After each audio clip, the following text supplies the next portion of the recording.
This isn't folklore or legend. It's a case buried in decades of records, missing reports, and burned-down farmhouses. A forgotten line of children, sometimes called twins or copies, were raised by a woman who vanished from public life after a scandal in 1915. Locals called them the mirror children. If you found a photograph that shouldn't exist, of two barefoot boys standing outside a cabin no longer on any map, and you realized their faces were the same but not quite, as if someone had copied a child and something went wrong, would you keep the photo or burn it? Welcome to Gothic Ledger. Look at the clock. Write down the time you're reading this and tell us where you are, because no matter how far you are from the heartland, this story has a way of circling back. They weren't in school. They were never baptized. No birth records, no graves. Yet they were seen two at a time, moving in perfect sync. In 2023, a government drone captured them on video. Let me tell you what the state buried and what the land refused to keep quiet. This is a story about genetics, isolation, and a woman who may have engineered her own bloodline. If you're new here, subscribe. If you've been with us before, you know the rules. Keep the lights low, listen closely, and if you see something move in the corner of your screen, don't look away. We begin with a photograph no one remembers taking.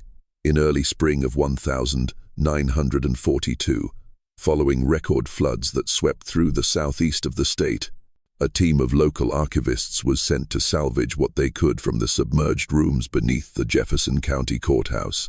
Most of what they found was expected. Tax records warped by mold, birth registries blurred into unreadable ink, and waterlogged ledgers too fragile to touch. But in an unmarked drawer in a warped metal filing cabinet, there was something else.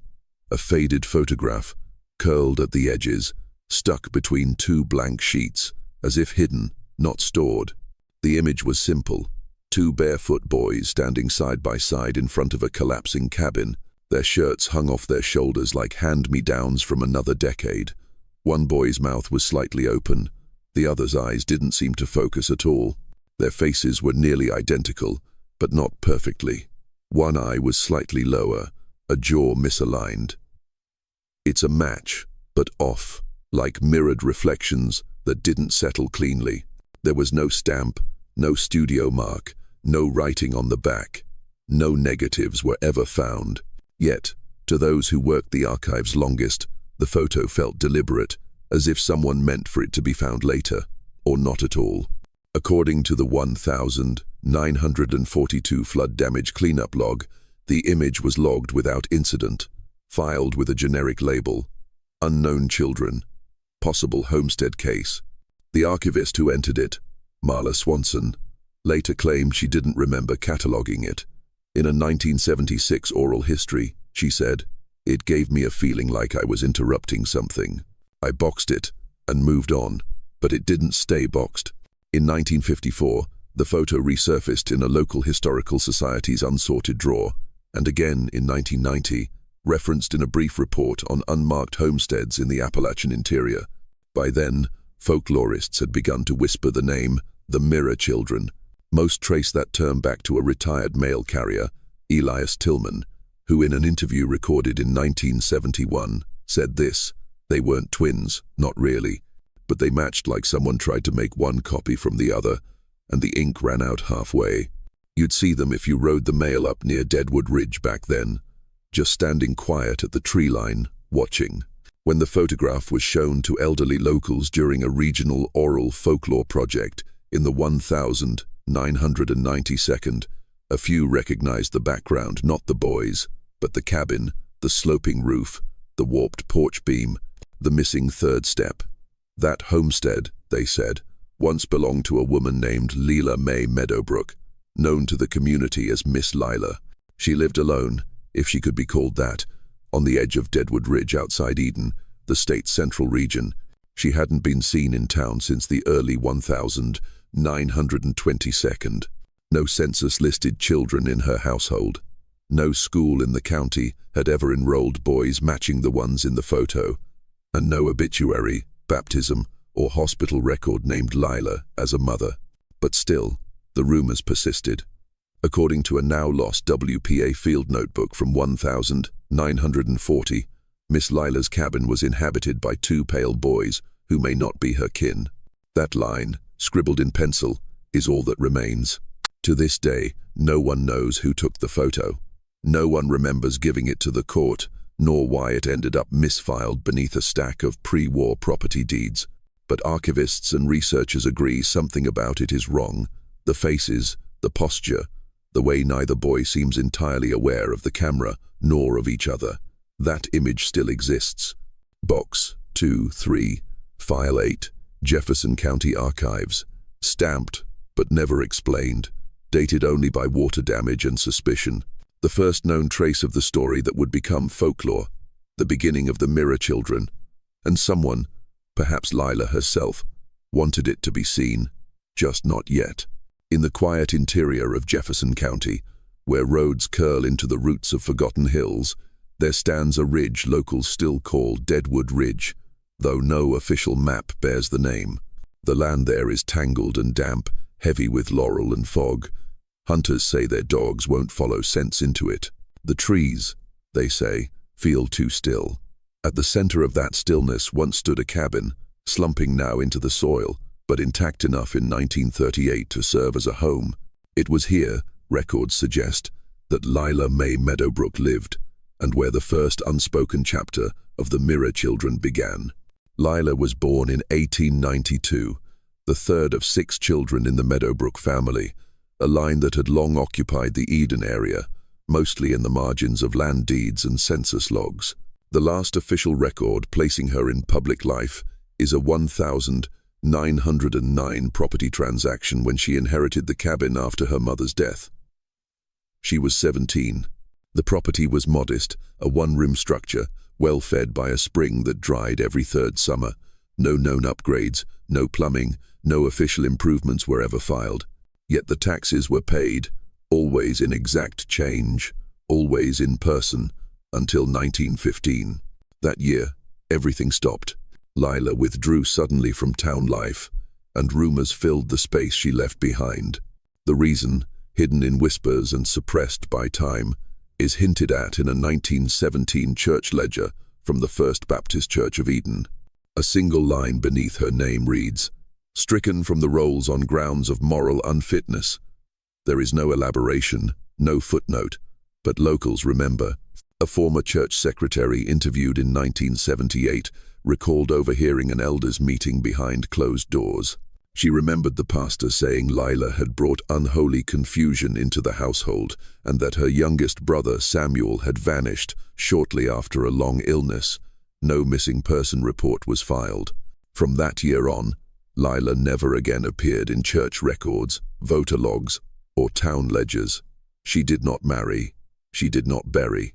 She simply stopped being seen until 1938. That's when reports began to circulate, quiet at first, about figures spotted near Deadwood Ridge. 2 boys, pale and lean, seen gathering kindling near the tree line, always together, always silent. No one knew their names. No one recalled a birth. They didn't attend the county school. They weren't listed in the 1940 census, and the nearest midwife denied ever delivering twins that fit their description. And yet there they were, visible to a handful of hunters and a single rural postman who described them as identical, but not.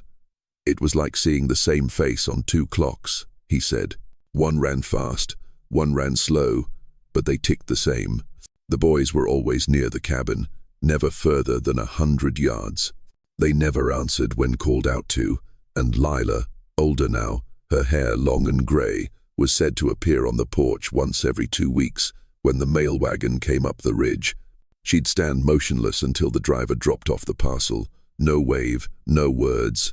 The few who dared climb past the old fence line said the land felt strange, like something was watching, even in daylight. One farmer recalled his horse refusing to step within 30 feet of the front gate. Like the ground itself was holding its breath, he told a folklorist in 1964. No birth certificates were ever filed, no names, no records of adoption.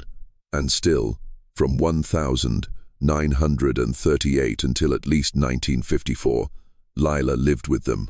Two boys who bore no traceable origin, growing older, but never outward. No friends, no visitors, no questions. The question remains, were they hers? Were they family? Were they something else? Whatever they were hers. And whatever happened in that cabin over those 16 years, it happened outside the view of any authority. Lila Meadowbrook didn't just leave public life. She erased it, and in its place, something else took root. The Appalachian back roads in 1949 were less road than memory. Gravel folded into forest, sun swallowed by overgrowth. For a traveling merchant like Hollis Kramer, who hauled crates of nails, lanterns, and kerosene stoves across 3 counties, the way in was half forgotten, and the way out never certain. On the 17th of June of that year, his route took him along the upper ridgeline west of Eden, near a hollow rarely marked on maps. Locals called it Dead End Cut, a place avoided even by moonshiners. Kramer hadn't planned to stop, just pass through and reach a homestead rumored to be in need of stovepipe. But the road narrowed too quickly, and his mule team stalled at a bend near an old cedar post fence. That's when he saw them. 2 boys stood on the porch of a collapsing cabin, framed by leaning beams and weather-grey wood. They were barefoot, shirts in fabric far too large for them, arms at their sides. No fidget, no greeting, just stillness. They didn't look at me exactly, Kramer later wrote. One was staring somewhere behind me and the other, well, I don't think he was seeing at all.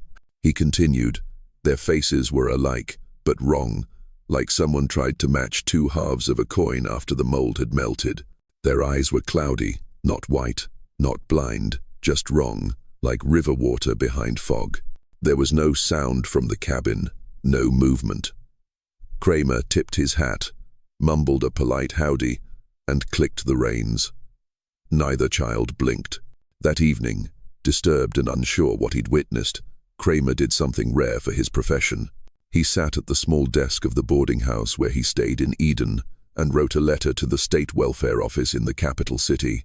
The letter, dated the 18th of June, 1949, read, "To whom it may concern, I am a traveling merchant of tools and household goods, operating primarily in Jefferson and Perry counties.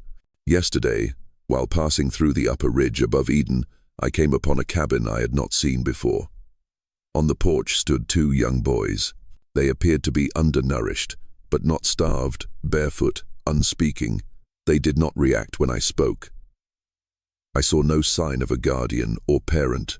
I am writing not because of injury or physical neglect, but because no child should look that empty. Their expressions were blank. Their movements were absent. They weren't dirty. They weren't bruised, just hollow. That's worse. I do not know if this warrants your attention, but something about them was wrong in a way I cannot explain. I believe they are in need of some kind of help. Respectfully, Hollis J. Kramer."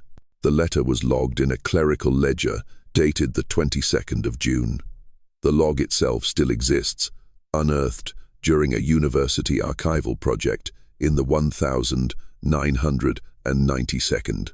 The entry, labeled Rural Report, Eden Vicinity, Unknown Minors, was never assigned a case number. That year, the state's welfare system received over 4,000 letters from rural counties, most handwritten, many without return addresses. According to a former intake clerk interviewed decades later, anything from Eden went to the bottom. Too far gone, too few roads.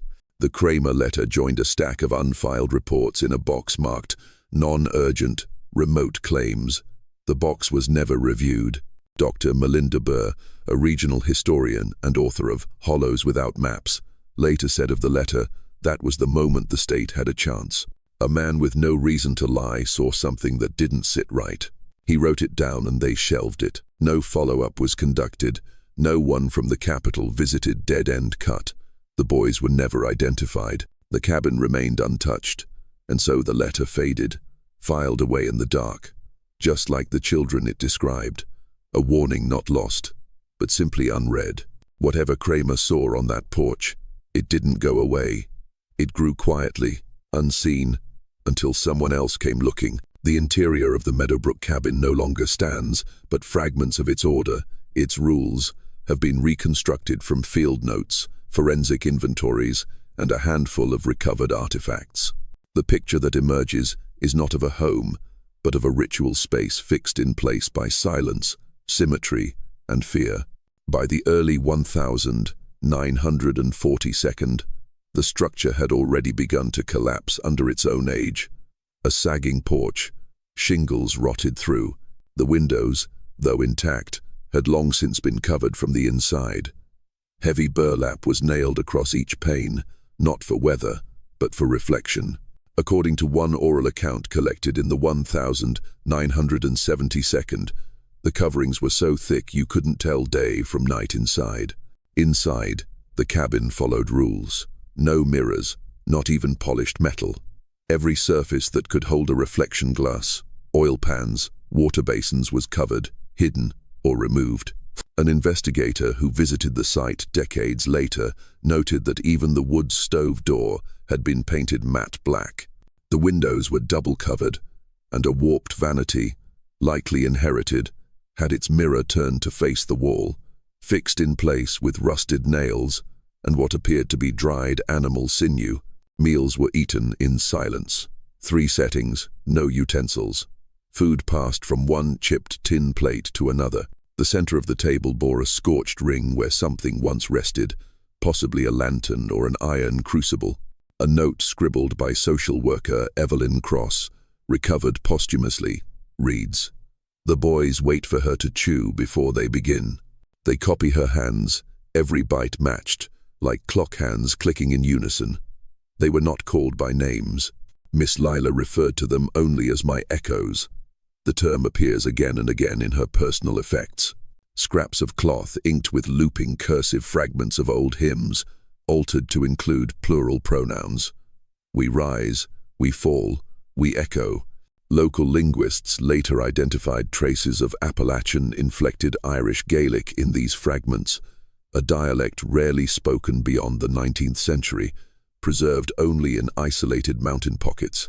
The words Shana Anam, same soul, appear carved into a wooden beam above where the boys slept. One of the few surviving pieces of direct testimony comes not from Lila, but from one of the boys himself, or at least what is believed to be his hand. Under the frame of a rusted iron bed, in thin, uneven gouges carved by a nail or knife, the following was found. "My brother cries with no sound. We share the same night. I was born too late. We eat from her hand. We speak when the wind stops. The handwriting is crude, letters doubled back over themselves as if unsure of shape or meaning. The phrase 'we share the same night' appears 3 times, always spaced apart." Those who studied the markings remarked not only on the content but the coordination. One forensic specialist noted it was as if the writing was done with one hand but 2 minds. Portraits lined the walls, faces turned away. Old Meadowbrook family photos were found in a cedar chest during a 1962 excavation. Most were scratched through at the eyes. A few had been folded carefully down the center, and others smeared with a waxy black substance believed to be soot and lard. They had not been burned, only obscured. Tools, too, were altered. A hammerhead repurposed into a chime, a pitchfork bent into an arch and placed above the doorframe like a crude sigil. Religious items were present but changed. A rosary with doubled crosses, a Bible with sections removed and replaced with handwritten phrases in a mix of Gaelic and English.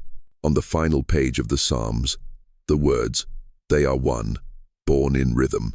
Let no mirror speak." In the spring of 1957, Evelyn Cross, a 28-year-old social worker from the capital city, was assigned to a newly funded outreach program, tasked with locating and evaluating families living in extreme isolation throughout the Appalachian region. The initiative, part of a post-war public health grant, aimed to bring schooling, food stamps, and basic welfare access to forgotten hollers in counties no longer accessible by rail or regular post. Evelyn was bright, ambitious. Here's the next part of the story, with the details changed as requested. Alara Cross, freshly graduated with honors in sociology and regional folklore from Pioneer College, was driven by a deep sense of purpose. Her peers called her idealistic, perhaps to a fault. Her supervisor, in a memo dated the 9th of March, wrote, "Miss Cross is determined to reach those no one else will. That can be useful or dangerous." Her assignment brought her to Hopewell, the state's central region, a town already known for its attrition. By 1957, more than half its residents had left due to factory closures and washed-out roads. Her driver, a local hired for navigation, refused to go past the tree line near Shadow Ridge. "The roads," he said, "don't like strangers." So she walked alone, nearly 5 miles up a winding, etched path with her satchel, a packed lunch, and a copy of the state-issued welfare assessment form. At the top of the ridge stood the Meadowbrook cabin, though she had no name for it yet. Her journal, meticulously kept in the early pages, was recovered years later, wrapped tightly in what appeared to be a child's cotton shirt. The fabric was stained, the binding warped, and when opened, it smelled faintly of iron and earth. The first entry reads, "The 3rd of April, 1950, 2:40 p.m. Reached the homestead. Cabin is in poor repair. No doorbell. Knocked twice. No answer. About to leave when 2 children stepped onto the porch. Identical in height, posture, and clothes. No shoes. They did not speak, just watched. It was like standing between 2 reflections." The second entry, just hours later, the 3rd of April, 1950, 6:10 p.m., offered canned pears, which they refused. Woman appeared, older, white hair in a braid, face sun-darkened. She said only, "You're late." Her voice was flat. She told me they were my echoes. No names. She permitted me to stay the night. Claims to need no help. Will assess further tomorrow. Her entries become shorter after that. Her writing, once fluid and formal, begins to splinter. The next day's note is jagged, rushed. The 4th of April, unclear time. There's something wrong with their mouths. They move like they're learning to be human. One copies the other before speaking. I asked about their mother. They both pointed at the same tree. No words, just pointed. By the final entry, her hand trembles across the page. The 4th of April, late. Their lungs don't breathe right. It's not wheezing. It's like timing. Like one waits for the other. They hold hands in their sleep. I am the only one who blinks. Alara Cross never returned to the capital city. Her disappearance was quietly filed as a presumed accident in wilderness terrain. The official statement from the Department of Family Services blamed poor road conditions and a lack of communication infrastructure, but privately, several field officers expressed concern. One noted that her assigned driver refused to take future jobs in the eastern counties and left the program entirely. Another recalled a box of Ilara's field documents being removed from the office by a man claiming to be with the state archives. No such name was later found in employment records. The journal itself wasn't seen again until 1983, when it surfaced at an estate sale in the southern part of the state. It was purchased by a collector of southern ephemera who reported the strange smell and the way the ink had bled, as though the paper had sweated. On the final page, scrolled in different handwriting, possibly not Ilara's at all, were 3 words. "We breathe together." Officials declined to reopen the case. One internal memo cited a desire not to stir fear among rural constituents. Her name was never added to the National Missing Persons Registry. But in Hopewell, they remember, not her name, perhaps, but the story of a woman who walked into the hollow and never walked back out. On the morning of the 12th of April, 1958, a light haze was seen curling above the trees at the edge of Shadow Ridge. The sight would have gone unnoticed, except for one man, Calvin Lawson, a cattle farmer whose land bordered the old Meadowbrook tract. In a statement recorded 30 years later, Lawson recalled, "It wasn't like a fire I knew. Not black smoke, not thick, just this pale grey rise like steam off a kettle, and the air had a smell to it, wet, copper and mold. Nothing burning should smell like that." Lawson rode his mule partway up the trail before stopping. He wouldn't cross the boundary. Not out of fear, he claimed, just instinct. What he saw from the ridge confirmed something had changed. The Meadowbrook cabin, once barely visible through the overgrowth, was gone. Not collapsed, not decayed, gone. The Jefferson County Sheriff's Office received a call 2 days later. A field team arrived by midweek, guided by an old mining map and Lawson's directions. What they found baffled even seasoned investigators. The cabin site had not burned from the outside in, as fires typically do in dry Appalachian timber. Instead, it had collapsed inward, charred in a tight, centralized radius. There were no signs of external accelerant, no tree-line scorch, no surrounding blaze. The perimeter looked undisturbed, as if the fire had ignited in the belly of the house and consumed only what it was meant to. Amid the ashes, a few objects survived. A child's leather shoe, badly burned, its laces melted, a fragment of jawbone, human but without matching dental records in state files. And most haunting of all, 2 small sets of barefoot prints, preserved in the soot-like pressed clay, walking away from the ruin, side by side, into the woods, never returning. No adult remains were found, no signs of Lila Meadowbrook. But that wasn't the end of it. 3 days after the fire, the Jefferson County office received an envelope with no return address. Inside was a single sheet of yellowed paper, typewritten, folded twice. The note read, "The blood went in circles. The twins were never meant to see the sun." It was typed on a Remington Model 5, a machine common in the 1932nd and early 42nd, but with a distinctive ink blotting pattern, the kind associated with overused ribbons and misaligned hammers. Investigators tried to trace the letter. Postal records led nowhere. No prints were recoverable. No envelope remains were preserved. The letter was logged, copied, and quietly filed. No follow-up was ever made. For years afterward, local records omit any mention of the Meadowbrook fire. A 1959 audit of regional structure fires lists only 2 cases in Jefferson County, neither matching the Shadow Ridge location. No insurance claim was ever filed for the property. No official death certificate issued. Instead, the land was marked abandoned, non-inhabitable. The parcel reverted to the county. No one purchased it. The trail leading to it faded back into the forest. The absence of follow-up wasn't negligence, it was avoidance. Everyone knew not to dig too far, said retired Deputy Walter Mooney in a 1987 oral history. That house wasn't a house anymore. It was a wound. For decades, the letter remained in a personnel drawer in the old courthouse, nearly forgotten until rediscovered by archivists during a building renovation in 1991.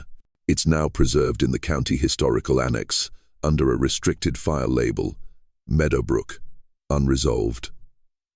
To this day, no second letter has ever surfaced. No one ever confessed. But that phrase, "the blood went in circles," has become something of a local proverb in Hopewell, a warning not written in law, but remembered in silence. And though the house is gone, the path remains overgrown, yes, but not erased. Something ended that April, but not everything. After the fire at the Meadowbrook cabin in 1958, official documentation of the twins, if it ever existed, ceased entirely. No death certificates, no sightings filed under law for the state. The case had burned itself into closure. But the people of the region don't need paperwork to remember. They pass down stories. The first known post-fire sighting occurred in 1960, just 2 years after the cabin disappeared. A hunter named Frank Mullins, a lifelong resident of nearby Rocky Hollow, claimed he was tracking deer by lantern light along a creek bed when he saw something just upstream. 2 boys, barefoot, standing ankle-deep in water. At first I thought they was just lost, Mullins told a regional folklorist in 1975, but then I noticed neither one of them moved, not even when I stepped in the water, not even when I raised the lantern. They were just staring at the current, same posture, same head tilt. One on the left had a twitch in his eye like he was trying to remember how blinking worked. The hunter turned back. By the time he returned with others, the creek was empty. The next major account came from Margaret Hensley, a retired schoolteacher from Riverside. In 1966, she reported picking up two teenage boys on the side of a road near Whispering Creek. They were pale, not sickly pale, just paper-colored, identical clothing, collared shirts tucked into slacks, hands folded in their laps like they'd been taught manners by someone who never met a child. They never blinked, she wrote. I offered them peanuts. They didn't eat. One of them turned to me and whispered, "We're going back." Then they opened the door at a bend in the road and stepped out. I didn't even stop the car. Mrs. Hensley filed no report. She told the story only once during a 1978 interview conducted for a traveling radio program, Backwards Shadows. That recording was broadcast once, then shelved. Copies survive only on tape reels now held in a private folklore collection in the capital city. By the late 1962, stories of the Mirror Boys had taken hold across the eastern part of the state and parts of southwestern Virginia. Though no one agreed on names, ages, or exact features, one detail always remained. There were two, always two. Folklore spread in layers. Camp counselors warned children not to wander from firelight. Grandparents muttered about the boys who came to windows at night, staring through the glass but never knocking. In Hopewell, stories surfaced of screen doors left ajar in the morning, muddy footprints outside children's bedrooms, always in pairs, always barefoot. In 1972, the Hopewell Times, a small-town paper, ran a one-paragraph note in its Odd Reports column. Mrs. Leanne Carter of Mill Creek reports seeing two matching boys watching her cows from the ridge. Says they vanished when called. Husband claims she was spooked by shadows. No follow-up article was published. Academic interest in the legend peaked briefly in the early 1972 when folklorist Dr. Helen Worthington of Pioneer College published a small paper titled Echoes in the Blood, Appalachian Twin Law, and Anomalous Sighting Reports. In it, she catalogued nearly 22 distinct stories, all centered on two silent, identical boys appearing near water, glass, or doorways. These stories, she wrote, are not built from fantasy. They're built from memory. Whether supernatural or not, they carry a weight, familial, regional, inherited. They belong to a place that does not forget. Indeed, the stories continued. A camper in 1977 swore he woke to find two boys sitting cross-legged outside his tent, hands on their knees, faces slack with sleep or imitation. Others dismissed these tales as mass suggestion born from decades of isolation, poverty, and passed-down dread. But those who've heard the stories long enough know better. These aren't just campfire tales. They're inheritances, unwritten, unburied, a way of remembering what no one was allowed to say, that something survived the fire, and it was still watching. In 1975, Dr. Alistair Graves, a retired clinical psychiatrist from the capital city, moved into a modest rental cabin just outside Hopewell. Locals assumed he was seeking solitude after decades of hospital work, but his arrival was no accident. Unbeknownst to county officials or neighbors, Dr. Graves had been privately investigating the 1957 disappearance of Elara Cross, a former student of his during her time at Pioneer College. Her case, long dormant and quietly buried, had troubled him for nearly 2 decades. He came not for peace, but for answers. Graves began where the records ended, in the archive rooms of Jefferson and Perry counties. He spent months combing through tax rolls, baptismal logs, and handwritten census supplements, searching for evidence of the family Elara had been sent to visit. What he found disturbed him. Entire branches of the Meadowbrook family, particularly from the years 1890 to 1920, seemed to vanish from public record after 1916. Births were logged, but deaths were not. Marriages disappeared mid-lineage. In one 1912 county registry, he found a list of 6 Meadowbrook children living at a now-defunct homestead. By 1919, the same names had been crossed out with no corresponding burial or migration notes. As Graves tracked the family further, a disturbing pattern emerged. Inheritance documents, land transfers, Even literacy records began to show overlapping names. Uncles becoming fathers, cousins listed as siblings, the same surnames repeating in tighter and tighter loops. In a marginal note in his research journal, Graves wrote, "Not a family tree, but a spiral. The blood turned inward." By 1978, he had compiled over 200 pages of notes, genealogical charts, and transcribed interviews with aging locals. One woman, now blind, told him they didn't marry out, never did. They kept to themselves like a promise. Graves grew convinced that Lila Mae Meadowbrook, long suspected of raising twins in isolation, had not merely inherited a twisted bloodline. She had deliberately preserved it. In a final typed note left on his desk, he wrote, "This wasn't caregiving, it was architecture. She built them." Graves believed the twins Ilara encountered were not a tragic result of isolation, but the intentional outcome of generational inbreeding, crafted over time by a woman who saw genetic purity not as science, but as ritual. He planned to publish. He had enough for a manuscript, enough to name names, enough to demand the state reopen the Cross case. But in February of 1983, everything stopped. A neighbor delivering firewood found the front door to Graves's cabin wide open. Inside, nothing appeared taken. His notes were stacked neatly on the kitchen table, arranged by chapter, sorted, labeled, and untouched. His tape recorder still had fresh batteries. His reading glasses rested on top of his journal, and placed squarely at the center of the table was a single black and white photograph never seen before. It showed two boys, barefoot, standing knee-deep in a creek. Their arms were locked at the elbows, their heads tilted identically toward the lens. Their eyes reflected no light. It was unclear who took the photograph, or when. Graves was never seen again. Search teams combed the hills for days. Dogs refused to cross a creek near the old Meadowbrook plot. No trace was found, not even footprints. His disappearance was ruled inconclusive. His colleagues, once skeptical, grew uneasy. Here is the final section of the story, with the details changed as requested. Dr. Alistair Graves' former colleague, Dr. Lana Warren, from the State Psychiatric Hospital, later said, "Marshall believed in patterns, not ghosts, not curses. He saw intention where others saw accident. If he vanished, it's because someone decided the pattern was full." His notes were boxed and archived, though many pages are now missing. The photograph was preserved under glass and marked evidence, unknown origin. The label has since faded. What remains is a growing consensus among researchers and folklorists alike. Graves did not go too far. He simply got too close.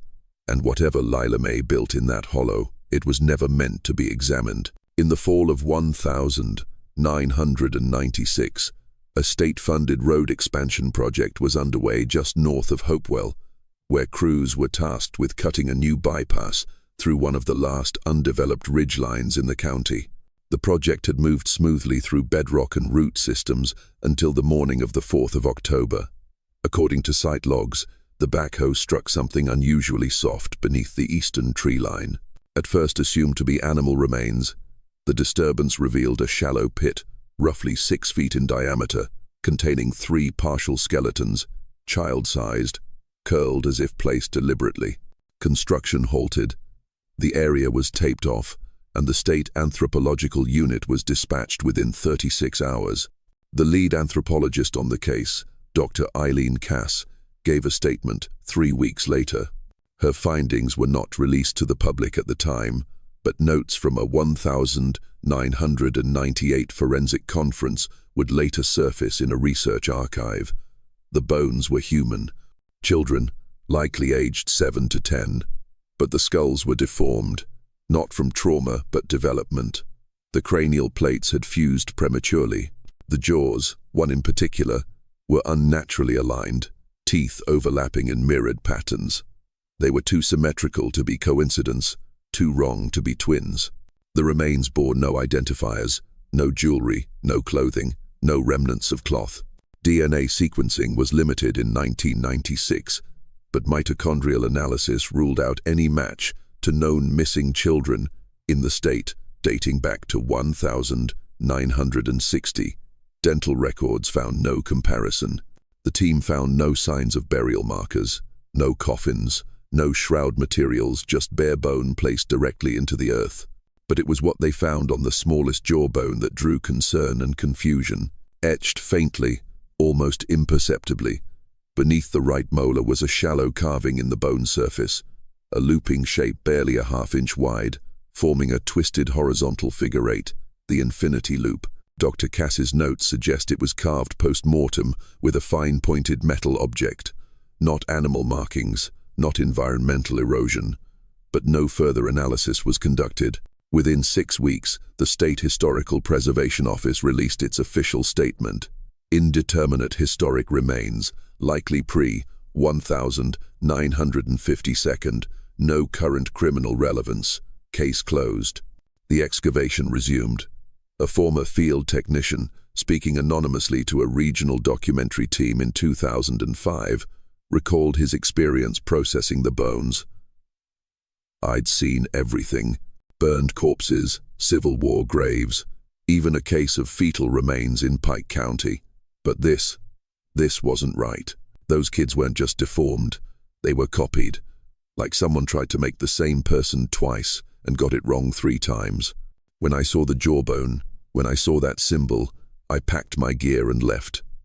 I never worked another dig." The bones were transferred to state storage in the capital, sealed in unmarked boxes labeled with case ID HY9CH3. As of 2025, they remain unexamined. No memorial was erected, no burial records created. The pit was backfilled, compacted, and now lies beneath the paved shoulder of Route 13 Ampere. The stretch of road is known among construction workers as the Quiet Cut, because no birds are heard in that curve of the ridge. None ever nest there. Among folklore circles, however, the discovery reignited old stories, tales of the mirror boys, of strange children seen in pairs staring from creek beds or tree lines. The infinity loop, first mentioned in a Meadowbrook hymn transcription in 1917, became a topic of heated debate among regional historians and folklorists alike. Was it a family symbol? A curse? A generational mark passed through blood? In a 2001 article in the Appalachian Record, folklorist Dr. Helen Worthington concluded, "We cannot explain what the state has chosen not to question, but in Hopewell, the ground speaks when the living won't." These children were not found. They were revealed. The mystery remains. No one has claimed them. No one knows where they came from. But the bones, muted, buried, marked, have become a kind of silent testimony, not to what happened, but to how far the earth will go to hide what others refuse to see. By the 2002, most had forgotten the name Meadowbrook. The cabin was long gone, the bones boxed and buried in government storage, and the stories of twins in the woods, children without names, had softened into folklore. But stories don't die in the region. They just wait for new witnesses. In August of 2011, a pair of hikers from Riverside County took a shortcut through Shadow Ridge while mapping water levels near the old creek bed. One of them, a volunteer scout leader named John Fields, would later describe the moment in a local interview. "We came around a bend and saw something sticking up in the mud. At first, I thought it was an old trail marker, but it was a wooden cross, just rough pine lashed together with rusted fence wire, and tied to it 2 children's shoes, side by side, clean as the day they were bought. The shoes were 1950 second-era canvas, soled immaculately preserved. Scorched into the cross with a heated nail or wire were the words, 'Same blood, same soul, same end.' There was no nearby trail, no campsite, no grave. No one ever came forward to claim the memorial.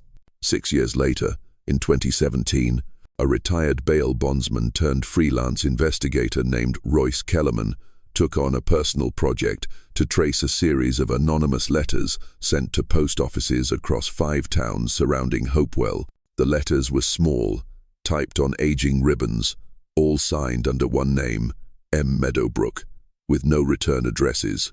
Each letter contained vague references to unfinished guardianship, misaligned offspring, and the quiet science of resemblance. The contents were unsettling but non-specific enough to avoid legal action, yet consistent enough to suggest a pattern. Kellerman cross-referenced mailing times and locations. He mapped them to a 42-mile radius. Always rural drop boxes, always near ridge access roads. His conclusion was chilling. These weren't ghost stories. This was someone maintaining the identity like a ritual, not hiding, circling. He submitted his findings to a local sheriff's office. The report was filed. No follow-up was made. Then in 2023, the pattern broke containment. As part of a wildfire prevention program, the U.S. Forest Service deployed aerial drones over remote Appalachian woodlands. One drone surveying elevation patterns over the edge of Jefferson County captured 15 seconds of footage, flagged as unusual by internal software. The clip showed two barefoot figures, pale, thin, moving through dense brush. Their limbs swung in unnatural unison, heads tilted at the exact same angle. Even in pixelated grayscale, the synchronicity was disturbing. They didn't walk as two people. They moved as one. The footage was immediately archived under a false positive wildlife anomaly classification. It was never released to the public, but someone leaked it.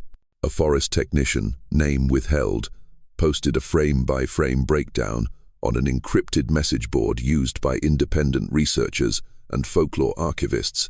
The post was deleted within hours, but not before one final quote appeared beneath the video, typed in white against a black screen. "It's not that they survived, it's that someone wanted them to." The technician has not been seen or heard from since. Today, Shadow Ridge is overgrown again. The road leading in is unmarked, and satellite views show only tree canopy. Locals say GPS doesn't work near the creek. Phones glitch. Dogs go quiet. Still, some say they've seen figures in the dusk, always in pairs, pale, barefoot, watching. Researchers call it inherited folklore, a psychological echo, a rural myth born from isolation and grief. But that doesn't explain the drone footage, or the letters, or the bones that bore no matching names. The truth is simpler and darker. The story of the Meadowbrooks never ended. It just stopped being spoken aloud, and in its silence, it changed names, became a movement, a pattern, a legacy fed from within. Same blood, same soul, same end. They are not gone.